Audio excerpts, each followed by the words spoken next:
beautiful candle holder was just made from an old glass vase that I had and some gorgeous vintage placemats that I had. I actually only had one of the placemats, so I didn't have a set and I wanted to use it in some way. And I came up with this idea to create these beautiful candle holders. You can also do little ones with little vintage napkins.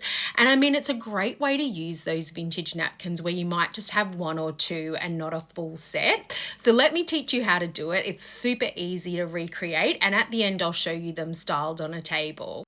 So you're going to need obviously a vintage napkin, and then you just need some little candles. I got this 12 pack from Kmart for $7. You'll need some glue, and of course you'll need scissors and a paintbrush.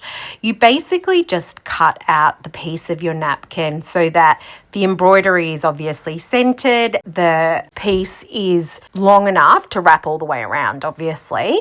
Then you literally just glue it to the glass jar. It's basically as simple as that. I mean, in a way, I probably didn't really need to do a tutorial. You probably could have worked out how I made it. But some of the little tips that I can give you is just glue it in sections and then smooth it out to get rid of all of the bubbles. Make sure that your final cut is actually really straight. You can see here that I realized that I hadn't got it quite straight, and then I had another go at it, because you will see that seam, so you want it to look kind of straight.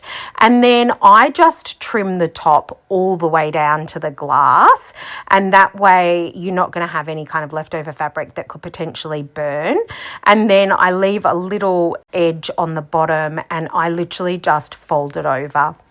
You'll get little pleats, and you can leave it like that if you want, if it's just for home, or if you're doing it for gifts or something like that, you can actually just cut out another little circle of fabric, stick that to the bottom. I've done on those ones, but they are such a great craft and such a great way to use those leftover napkins.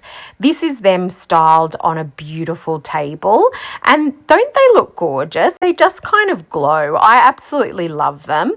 Let me know if you'll be trying this at home. Follow along for more of these crafting, kind of thrifting tips that I love to bring you.